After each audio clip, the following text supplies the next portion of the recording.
Now, as I was saying, onye ọbụla ịhụrụ n'ụwa tata ma gị ma m ma onye ọzọ ịhụrụ ndị otu anyị dị ya bụrụ nwoke ya bụrụ nwaanyị mmụọ ka ọ bụ. We all have existed in the land of spirit before now. Ihe anyị bịara ebe a bụ ozi. Ebe ka isi bịa ebe a na ebe ka ibi ebe ka ị nọ kịta imesịa na ebe ka ị na-anachi na akwa ebe ibi ebi. Exactly. Nye na-eme na ụwa mmadụ na ụwa mmụọ. Ifuru mgbe a na-asị na amụrụ mmadụ ya otu anyị nọ na-edu nwaanyị na o nwunye gị tụrụ ime ọmụọ nwa ihe ụbọchị ahụ amụrụ nwa ihe amụrụ mmụọ ozi ka ọ bịara onwe ihe na-aghọta kịta. Ị hụrụ ụbọchị ọbụla ịnọgide na nnọgide ebe a otu a na-anọ kịta na ya ruo echi na asị na odogwu akata ka nwụ onye ozi ahụ na-achịgo onwe ihe ịghọta nwa ozi na that's the reason why ịhụ ka mmadụ nwere ebe gbu n'onwe gị n'akwa ebe na ka ọ ga-asị na ụwa emebigo ọ na-agwụ ebe o si wee bịa ịghọta just agụta anyị bịa Anambra kịta na very soon emecha ihe bịara kịta na kwa ọrụ ka ị bịara ịlụ ịlụsi ọrụ na-akwa ịlaghachi ebe isi good for onwe ihe ịghọta. So ihe a na-agba ebe a na anyị nọ na missionary world odoga anyị na missionary world now ihe anyị na-eme kịta na-abụrụ ọgwụ onweghị onye na-agwọrọ gị ọgwụ. That's the reason why the first set ime ya 7 times gịnị ka m gwara gị na ịdị comfortable with ihe na-eme na ma ọ bụ mmadụ nnogodu n'obi na-ege gị ntị na aghọta m ihe na-eme ka ezi maka mmụọ a na-agwa. Now redo it gị malite ya 7 times again gị nwa na onwe gị ọkwa mgbe akwa mmụọ gị setụlụ ọkwa ịghọtazi ihe na-eme oge ahụ akwa mmụọ gị setụlụ good and fine wezi ewe mazie mmụọ ahụ ị na-anabata. Now this is a temple unlike ka chọọchị na-agabu good mgbe ahụ na-aga ụka ọkwa nwe ebe a na-akpọ temple chapel ebe unu na-ebusa na ebe onye nna na pulpit onye isi ụka ọ na-awa onye kpere ekpere ya metara aka ebe ahụ okpere ya azabeghị ya na temple ọ nke ahụ temple nke ahụ temple ihe ahụ a na-akpọ ọta na nke wa ọta ị na-anụ ya na-akọrọ gị ọhịa a na-abụ ọta. Now chi gị na onye ụwa ike na-anabata n'ọta mụ wee jụọ gị ma ihe bụ chi ya o na odochabeghị gị anya ọ ya mee nji ekwagodo gị onye ịbụ first ka ị maragodo onye ịbụ ka ị wee marazi onye ahụ bụ chi. Ị mara onye bụ onye ụwa ya bụ na odochabeghị gị anya mụ wee chọọ ka m kọwara gị onye ụwa ka ị wee maragodo ihe ị na-eme ka ị wee maragodo these two forces ị na-akpọ now ịkpọsigoro ị nabatara ebe a. Now ka m kọwaa ya ka o wee daa anya tupu wee gaa n'ihu maka gịnị ọ bụrụ na ị maghị ife ị na-eme ọ ga-esiri gị ike imeta ya ọfụma and ị ga-dị comfortable. O nwere ike na before na ị na-eche na m na-agwọrọ gị ọgwụ agwọkwara gị ọgwụ ihe na-edubanye gị ihe ahụ na mmụọ otu esi aba mmọnwụ ịbaga mmọnwụ oge otu esi aba mmọnwụ ọya nwa ka nna aba gị ife a kịta mmụọ ka nna aba gị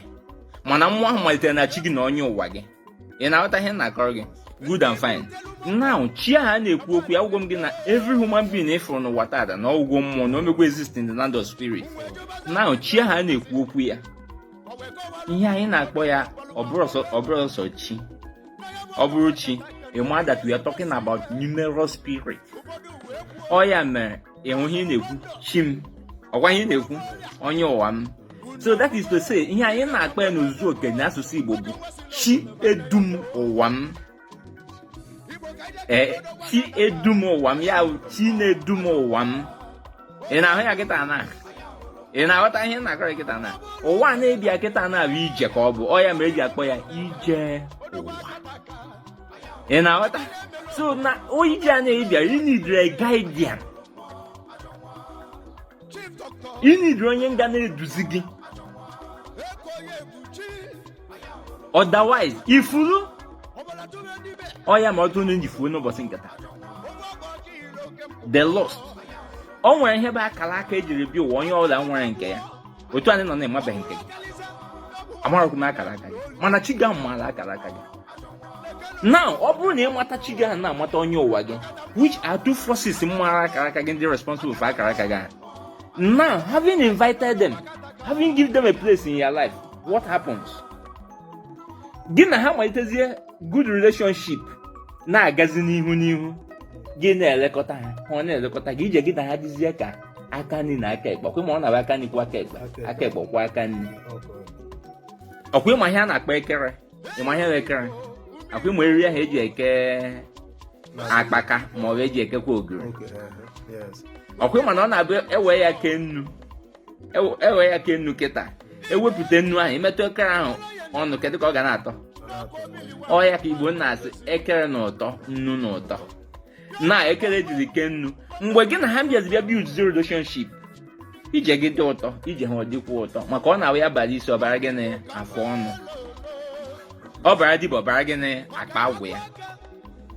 so ọ dịkwa ha na gị ma ọ dịgwa ochi gị ma maka chi ga na-enwe aṅụrị ọ ya nwa njem ị na-eje n'ụbọchị tata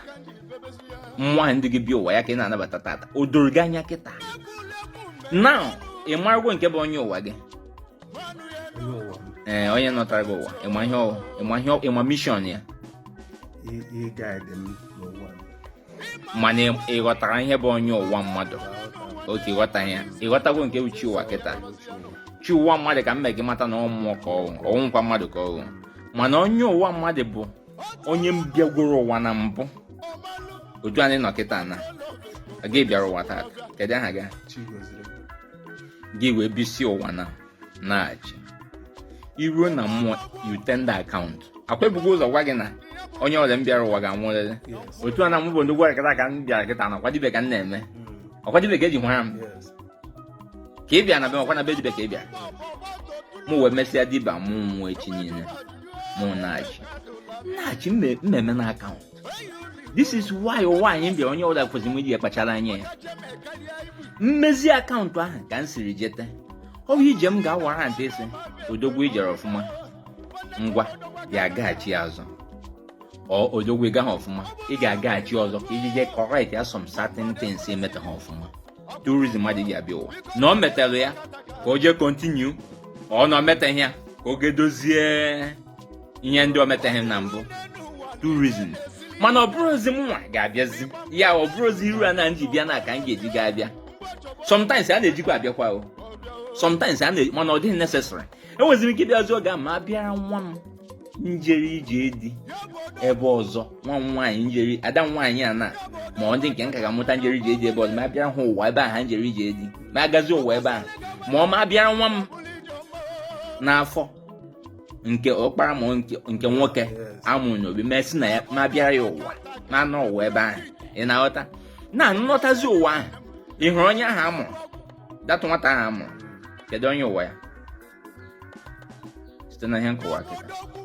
ya bụ nwata amụrụ na m ji bịa n'ụwa kedu onye ụwa ya onye bụ onye ụwa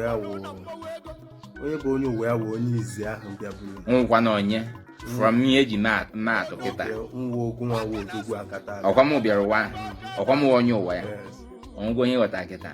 so all these two forces na ka ị na-akpọ odoroganya okwu a na odoroganya jụọ m ajụjụ ihe ọbụla m ekwu na n'ụwa jụọ m ajụjụ na ma ọwụ na gbagwojuganya onye ụwa ahụ na otu ahụ ịbịaburu ga-ebi ahụ ọzọ ọ bụrụ na nke ahụ amụrụ mgbe ahụ eme nkwe na ndị nna ojije achọwa ahụ ka ọ mata onye ụwa ya ahụ mbịaburu ya ma ọ wụla akọwa ahụ otu anyị nọ ịmaburu ihe a na-ekwu na mbụ bifo na ịmaburu ihe a na-ekwu ọkwa m na-akọwa ya tata ịghọtagwo ya tata ọkwa mma nke nọ na-eme tata ife anyị otu a na ka esi amanya ya na nwa otu esi amanya ya ọ mgbe nabataziri onye ụwa ga na-emechazi emume a na otu a na anyị na-edozi ya kịta na akwa ihe a ga-ejiga ememe a ndị ọ ka na-amalite emechazie ya ịmatagwo ya mgbe ahụ emechazi ya nwa na-ebutezi epụtazi n'ụtụtụ ifu ebe ị na-atụ nzu ifu ebe ị na-atụ edo ọkwanye ya na-ebutekwana mmụọ a na-agọ ịnụ na asị gị na onye a na-agọ mmụọ ọkwanye ya butere ịgọ mmụọ odoga anyị na ihe butere ịgọ mmụọ the genesis of ịgọ mmụọ anaghị anọgide gọwa mmụọ ọ mgbe ahụ ịghọtazi the deep meaning, the spiritual value, the spiritual attachment, the spiritual responsibility ọ ya nwa na-ebutezi ịgọ mmụọ onwe onye nọgide gọva mmụọ na ọ chọrọ ya agọ mmụọ na ọ nwere ohere adịna kwenụta ife anaghị na-ekwu na ọ na-eche na ihe mere anyị ji ekwu ya ka e wee na-eweta ọkụkọ na be dibe ka e wee na-apịa ọkụkọ ọ dịka gịnị ewu ọ dịka gịnị anyị rụsịa gị ifechi anyị ọsị buru okwuchi gị nọọ ebe onye nọ kachi ya mere gịnị buru ya na be gị ọtụtụ ndị ọsị m na ha enweghị na ihe bụ one room ebe ha ga-edote nke kachacha ga-agbụwa dị n'isi ajụọ m ya sị ị nwekwara fom nke a ha na-akpọ matrasị ebe ahụ ị na-alalụ ọsị m ị nwekwara traveling bag ebe ahụ ị na-alalụ ọ dịkwa n'ime room gị ahụ ọsị m ị nwekwara wodrobe ebe ahụ ị na-ahụ ọsị m mana okwuchi gị iri ife na-enweghị pọshọn ebe ị ga-edote nwere lekwe na okwuchi ya na-ekwu okwu ka ofe ka m ga-asị gị na anya mbi one room na nweghị ebe ọ ga-adị now anyị ọ ga-anọzi n'ebezie anyị bụ dibọ ọ ga-anọzi gaa n'ebezie na ọtabazie afọ ọ ya wee bịazie na be m ịhụ pọshọn ebe m wepụtara onye emechara na-ebu nwere nke ya sị na ngwa bute o bute ma anara ya gị na ya kpa gwa ya na orizin iji chọọ ka ọ dịrị ebe a ma ọ bụrụ na ọ bịarutere n'ụkwụ ya ebu ya jee dotere ya ebe a as much as na ọ dị ebe a mma ha agbaghị nkịta ka ị nwụfuo n'ofeke mmemme ka ị makwa na ife ha ndịkwa na be m gị na ya gbakọrọ ndụ ịgwara chi gị gwa onye ụwa gị nọ site n'okwu a na ị ga na-enye ha nri makwara ma na ogo responsibility gị ma nyekwa ndị gara skuul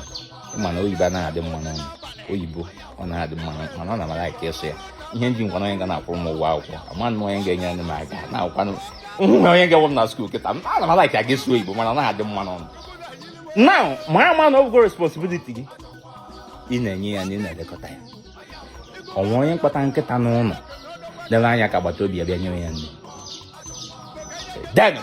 deekwa ya na nkịta nga na-eche ya nche na-agbọ ya ọja na-agbọ ya ndị ochie ọja ụdịrị ife ahụ ọja dị akwa ebe onye bigo ọ na-awachi kedu ka ị ga-esigasị m kemgbe e mechara okwu chi ga-enyekwa ya nri na Jenụwarị gị bụ onye nọ ife a ọ na Febụwarị ka iriri las ọ na Febụwarị ka iriri las ịpụta na Septemba ọnwa Septemba na-asị na mgbe ị na-echi gị nri las ọtụtụ n'ime unu na-achọ ịdị nnekwu mana unu emebeghị nkachi unu dị nnekwu maka na ofufe ị ga-ama abụ na gekwe ntị akwa ngwo m gị iyi n'ihu mmụọ ejigwo m ihe m kwuru na mmụọ wee ṅụọ gị iyi ọzọ na-achọ ịgwa nkịta na mmụọ ama na mmụọ anaghị eji mmadụ ụgwọ mmụọ anaghị eji mmadụ ụgwọ ụbọchị ọbụla ị chọrọ ya chadị nji mmụọ gị na ya nso ma itemebe ife na emebi na ụbọchị ọbụla ị chọrọ ya chadị nji ike nga gị ma itemebe ife na emebu na mbụ ọtụtụ n'ime unu na-apụ jee bụrụta ego egote moto bụrụta ego egote ihe dị ọnụ ihe ahụ ego ga-agaghị emenwe ibụrụta ego wee mee ya gbawazie mbọ ka ịkwọ ya bụ ọgwụkwa eziokwu otu n'ime unu ha menye ofu na-apụ jije bụrụta ego mmegbu chimebu kama agaghị egbu chimebu n'ọnwa ka mgbuo chimebu ije bụrụta ego egbuo chi ga-ebu oke ọ bụrụ na ị nwere ike now I want to take you into logic ọkwa common sense yes ọ bụrụ na ị nwere ike ibụrụta nwunye ego wee goo shu ị ga-eyi n'ụkwụ moto ị ga-anya mezie moto gị mebiri emebi ka ọ wee dị mma na-enye gị services emechakwa ịgba mbọ kwụnye ya what if ibụrụta nwunye ego egbuo chi gị ebuna wee chalenji ya ọ dị gị ka ochi gị ahụ agaghị agbanwekwe mbọ rọpụtara gị ego na-enye gị nkwado na ihe ị ga-eme ihe mere bụ na nsogbu ọtụtụ ndị nwere na ha enwebeghị onye nwe ọha kụzie ha ife dị na mmụọ ịma na ihe onye na-amarọ ọmarọ ya ọ dị n'akwụkwọ nsọ mgbe a na-Etiopia Union ka onye oji ozi Etiopia m gachara Jerusalem onye ibe ya na-agụ Baịbụl ya gote Baịbụl ihe a na-eme na Jerusalem dị ya mma ya nọ n'elu ịnyịnya ibu mbụ ya na-alaghachi Etiopia na-elekwa anya na Baịbụl na-eje ihe ndekọ edekọrọ n'akwụkwọ Aịzaya jekwe Betsaida Aịzaya hụkwa nwaanyị mmarụ mma Aịzaya asịkwa ya mma alụ gị ma ya na-agụkọ onwe ihe ọ na-aghọta not until ofu onye asị na onye so ụzọ Kraịst amagbu m aha ndị ikwu nne m nke m ji amagbu aha ndị ede na amagbu m aha ndị ikwu nne m ndị amaja aha ndị ede na Baịbụl onye m pụtara ofu onye asị na onye so ụzọ Kraịst agụta gị sikọ mụ na gị ị na ebe ọ nọrọ mee ị na-akpa aha ha ịma ọ dịkwa ka ịnọgide na-esi m onye otu ebe inyo ka m na mkpeke na aha ya ana m akpa aha ya na ebe ọ nọrọ mee ofu onye asị na onye so ụzọ Kraịst asị na o si n'ọhịa ka asị ịmagwuru ha na na-akpa ha tụrụ ndị a na-eso ụzọ Kraịst adịrọ ka ndị nke kịta o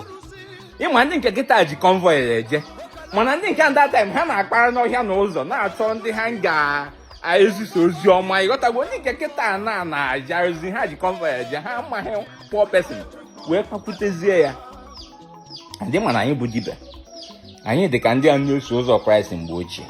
otu ọla anyị esi na bọg anyị ka jikwa ụkwụ anyị eje anyị ka na-akparịkwa n'ọhịa na ụzọ jee jụọ Jọn nke asị na ọ na-eme baptizim na ọ na-awụ mmiri n'isi akwụkwọ dị na ya awụcha mmiri n'isi ọbanyekwa n'ọfịa ị ga na-akparị gị na ndị mmụọ wee na-akpakọrịta ọ ihe a na-eme kịta ha rie ego na multitude na crowd ọ na-akpakọrịta ọ ihe ha bịa ihe anyị na-eme ihe mmụọ ndị anyị na-ejere ozi bụ ndị mmụọ. So you must live 99% spiritual life. Use 1% to balance the equation as a human being. So ọ nọzi na-akparịzi n'ọhịa na ụzọ mmụọ ahụ wee bịa ihe aka n'isi ya ngwa na ya bịa pụọ n'ụzọ na ụmụ onye ọ ga-akwụdo na nwa ihe onye ahụ na-eme mgbagwoju ya ihe nji na-akọrọ ihe abụ ọ bụrụ tata ka ọtụtụ ndị need spiritual guidance ọ dịbara na gboo mgbe o ji ekpekwute ya o wee kpọọ ya ọzọ ọ sị ya na ihe a gị na-agụ na gọ na-eme gịnị na gọ na-aghọta ya o wee sị ya nwa m ka m ga-esi ga-aghọtakwanụ ebe ọ na-enwere onye mere ka mme gịnị ka m ghọta. This is the point nji ebe ebe a otu nsogbu n'ime unu bụ ndị na-eme ife mmụọ na-enweta ata bụ na onwe ha onye na-akọwara unu a ga-asị na onwe onye na-akọwara unu ha spiritual vibration nke unu ga na-ekwu ekwu otu orimiri si ekwu ekwu ijebego ebe orimiri na-ekwu ekwu kakwa ị na-anụ sound ya ị mana sound orimiri na a na-anụ ya miles away otu orimiri si ekwu ekwu spiritual vibration ga-enwe sound. Ọ ga-abịa na be dibe ma na ịbịa na be dibe onye bịata na be gị ọma na ya bịata na be odogwu ituo gị n'ahụ ị ga-ejiga ma na ebe ịbata na ọnkwa ihe dị iche na egbe na egbe asị gị na ebe a gị nọ na nsọ ị na-ahụkwa ụzọ ebe ị na-ahụ ụzọ na gị ige na ntị na ịnụnụ sound ya na otuo gị tu n'ahụ na so na ihe ji na-agwa gị nwa ihe ọzọ na-abụrụ maka gị bụ onye na-enye chi gị n'arọ na arọ makwara mara na ị na-enye chi gị n'arọ na arọ chigo na-ewepụtara gị n'arọ na arọ ị na-enye chi gị n'ọnwa n'ọnwa chigo na-ewepụtara gị n'ọnwa n'ọnwa ị na-enye chi gị n'ụbọchị n'ụbọchị chigo na-ewepụtara gị n'ụbọchị n'ụbọchị ife a na-akọ n'ebe ọ na-adị ọ dị ka otu a na obi anyị nọ o nweghị chi ifuru n'eluigwe ka obi ya na-aga n'afọ anyị anaghị adị ka o si eme ha bụ ndị ozi nọ n'obi a ga na-akpagharị na-eji ozi were na-ahụ n'obi a na ọ dị ozi ya bụ na ọ dị mmefu werezie wee marazie mgbe ị na-ahụ mgbe ihe na-agụ gị mgbe i were na gị bata na akwa notebook gị detuo ya sị every month m ga na-enye chi m nne ọ dị na ọgba ndụ gị n'obi gị every month ahụ ma enwe ya ma enweghị ya inye ekala ahụ nye chi gị nne asị ngwa m gị okwuchi nke ibisa na be m okwuchi gị ọ bụrụ na ọ na-ese ndị dibe ego dibe na-anaghị 20,000 iji gbuo ọkụkọ 50,000 ọ na-ebuga aka ibu ya bunaga. Ọ bụrụ na okwuchi gị nọ na be dibe na-enye gị 20% result ibudata na be gị onye gị 100% result. Why? Because dibe kunye ụtụtụ na n'oche m ị hụrụ ezi a ngirigo anaghị akwụ ya akwụ ịmụ ife a na-akpọ ngirigo ihe a bụ ezi m si eje ọtụtụ ehi abalị ngirigo anaghị akwụ ya. Why? Because movement dị ya 24/7 the door is open for movement. Okwuchi gị dị na be gị ịpụta ụtụtụ ịwọrọ ọjị ụtụtụ iburu nzu iburu edo ịbịadota egodo ya ịwọrọ ọsọ ọjị kwubi okwu n'ụbọchị ịtụọrọ ya nkwụ ịtụọrọ ike ngaga nkwụ. Gịnị bụ amoosu? Amoosu dị ka mmadụ bụ amoosu. Ana m agị mmadụ bụ amoosu. Gịnị ka ị na-emekwa ihe anyị na-eme gị nakwa ife mmụọ gị bụ mmụọ esi na amoosu na-anọchiri gị ezi maka asụ Igbo. gịnị bụ ọganihu? Mmadụ na-eme ka ọ na-aga n'ihu. Ọkwa mmụọ na-eme ka mmadụ na-aga n'ihu. Dem ihe mmụọ ka ị na-eme esi na ị gaghị nwe ọganihu. Makwasị. Otu n'ime unu ọchee nọ nke kwuo ọgwụ eje na be dibịa jee gwọta na ya na-eme mmadụ ọ na-aga n'ihu. Ọgwụ nọrọ onwe ya. Ikenga nọrọ onwe ya. Ikenga ga-arụ ọrụ, ọgwụ ọrụ ọrụ. Onye nwere ikenga ọgwụ anaghị alụrụ ya ọrụ. Mụ na-ekwu. Sọsọ m ga-ekwu ya. Ọsụsọ onye mụ eziokwu na-ekwu ya. Onye nwere ikenga ọgwụ anaghị alụrụ ya. Ọ mgbe ikenga gị dị ile ka ọgwụ ahụ dịbe gwọrọ gị ga-eji gaa dị ile. Ka ikenga gị jụọ ike ije gwọta ebe anyị na-agwọta ka ọ bịa rụọ gị ọrụ. Enwere m oke ite, enwere m aja egbu eji, enwere m ororo, enwere m ọbata igbo esi. Jee gwasị anya bulata anya ka igbo si ka anyị gbapụrụ gị ma ọ bụ na ikenga ga dị ire. Mana ọgwụ ha na ikenga ga dị ire. Agwọsịa ya usoro ikenga mme gịnị pụọ ọkụ.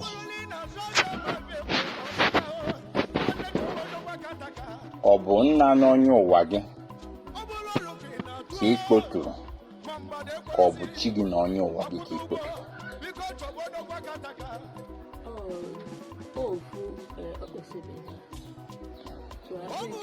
Na-ajụkwa gị ọzọ n'ofu ọkpọsịa, ọ bụ chi gị na onye ụwa gị ka ị kpoturu ebe ahụ ka nna n'onye ụwa gị ka ị kpoturu?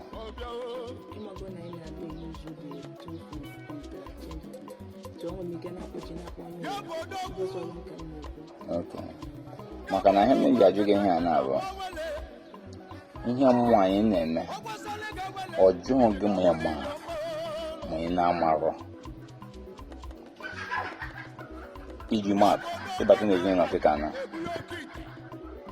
ma ị mara ma ị ma ha, mgbe ọbụla imepe ọnụ gị kpọọ nna gị ọ ga-aza? Ọkwa nne gị ga-aza? So ọ nweziga mgbe ahụ ị na-akpọ ya, enwekwara ike iburu n'obi nọ na nkịtị ya mana ịkpọgwo nne, onye ga-aza ahụ nne gị, nna gị ọgba nkịtị. So now ọ bụrụ na nna gị gba nkịtị gị na-ewe iwe na nna gị azarọ, onye ka ụta dị? Ọkwa gị nwa mkpọrọkụ? Ọ dị gị ka ị nwere ike ịkpọ nne gị kịta na nna gị ọza? Akwa ọ dịrị ụzọ dị adịrọ. Ihe mere ji ekwu ihe ahụ na amamife bụ ndụ. Whether you use it interchangeably for ya again, I'm here saying I know you want to get my akwụkwọ. Mana na si were eziokwu jee n'obi eziokwu. Ihe anyị na-akpọtụ chi ụwa na onye ụwa, ọwụghị nna na onye ụwa. Good. Mana enwere right ịkpọtụkwa onye ụwa gị. Mana gị gbara n'aka ka ring na ịkpọtụ onye ụwa gị, onye ụwa ike ịkpọtụ nkechi gị. Enu ihe kwuru, ikpotukwa na chi ụwa gị gaa kpotu onye ụwa gị. Ihe ikpotukwa chi ụwa gị, ikpotukwa onye ụwa gị. Not until you bring it to balance equation. Ọ dị ka nwata anị njọ ya eme agwụ ya gbakwuru sọsọ ndị ikwu nna ya, ha mere ife ọla ha mee ya. Ihe ọ ga-ebu n'obi na ya mere agwụ, mana n'eziokwu na ọfọ n'ogu o mere gịnị agwụ. Ọ dị ka nwata anyị nchọ ya eme agwụ, asị ya na ya je eme agwụ na ya jere ikwu nne, mana nwe nke ndị be nna dị ekwu, ọsị gị jee mee agwụ ikwu nne gị. Nwanne m nke eme agwụ ikwu nne na nke agwụ ikwu nne ya wee hapụ ga ndị be nna ya jere ikwu nne ya. Ruo ebe ahụ ndị nọ ndị ikwu nne ya godoro ya mmụọ, ihe ha godoro ya kwa mmụọ, ha emenkwara ya gịnị agwụ. So otu ahụ ka o si dị mgbe ị bịara ụwa gị kpotu onye ụwa gị, buru n'obi n'ochi ụwa gị na onye ụwa ike ikpotu. And o nwere ike ihe na-eme gị ji ekpotu onye ụwa gị nwere ike ichi gị na-eme gị. Onye mere o ji ndị riski mmadụ ikpotu onye ụwa ya hapụga chi ụwa ya, ma mmadụ ikpotu chi ụwa ya hapụga onye ụwa ya. Na o nwere okwu ikwuru ebe esi n'ofu ọkpọsị, anaghị ewetaga onye ọkpọsị na-abụrụ ihe a na-akpọ ya chi na onye ụwa. Gee ntị, abịa n'ife mmụọ anyị na-eme, o nwere mmụọ ya na ibe ya na-agakọ, o nwere mmụọ ya na ibe ya na-anaghị agakọ. Mgbe unu na-eto eto unu mpere mpe, otu ọdị nna gị esi na nwa ego, ọ nwere mgbe ọ ga-abụ esicha anya etikọta gị ụmụnne gị niile ofefere kwa ya.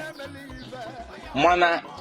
ị na-achọ ịgwa m na ọ bụrụ na ọ nwere onye ọzọ, nwa onye ọzọ mbịara, gịnị ka unu na-akpa ya? Ihe anyị na-akpa na be anyị ọrịrị, gịnị ka unu na-akpa ya na be unu? A na-etikọtara unu na nne, akwa ga-etinye ha nke ha, akwa ga-etinye nke ha. onwe ihe na-aghọta kịta na ọnwụkwa na-asị ihe a dị natural good and fine. So ọ nwere ihe nji na-ekwu ya kịta na ahụ na ọ nwere mmụọ ha na ibe ha na-anọkọ, nwee mmụọ ha na ibe ha na-agaghị anọkọ. Ihe ọ na ha anọkọ na-ebịa jikọọ ha ọnụ, ma ọ bụ na ejikọ ha ọnụ na ọgbụgba ndụ ha ma nnọkọ nwule o wee wụrụ na ọka o si wee dọrọ unu ka o si dọrọ. So mana chi na onye ụwa na-agakọ. Iji maatụ, ebe a na-eme agwụ, ebe a gbanyere agwụ, ị na-eme agwụ kịta na ị gaghị na ebe ahụ ị nọ na-eme agwụ mekwuo chi. Ịghọta ihe na-agwa gị? Amamụ ịghọta ihe kwu na iji maatụ, gị ka agwụ na-enye nsogbu, gị ka chi gị na-enye nsogbu, o wee wụ na ị ga-emezi chi gị dozie agwụ gị. Ifuru ebe ahụ ikpeturu agwụ gị ka m wee nọ ọfa na ka esi agwụ gị kwuru ebe a, ị gaghị asị chi gị kwuru n'ọfa. That's the reason why eji enwe ọfọ chi, nwe ọfọ agwụ. O na-edoghị anya kịta, ọ bụrụ na ọchị na agwụ ga-anọkọ nwunye ọnụ n'ofu, gịnị ma a ga-ejiga nwe ọfọ chi nwe ọfọ agwụ? Mana enwe ihe ndị ka ọfọ onye ụwa na ọfọ chi. Ọfọ ahụ ewepụtara onye ụwa ka ewepụtara chi. Ihe a na-akpọ ya chi na onye ụwa. Maka na mụ aka ụgbọ chi na onye ụwa dịka nne na nna. Ịhụ ya kịta na good and fine. Ọ ya mere na ịbịa n'ezinụlọ ghọtara ndị na nwunye, nne na nna na-erikọ nri n'ofu efere, kwa ya ofu iko ka ha ji erikọ nri, kwa ya apụta n'ebe a na-asa efere asị nke akwa efere daa dị unu. Ụmụaka marago na nke a na-ahụ efere. Onwe ihe na-aghọta na akọwa kịta na ya gaziere gị.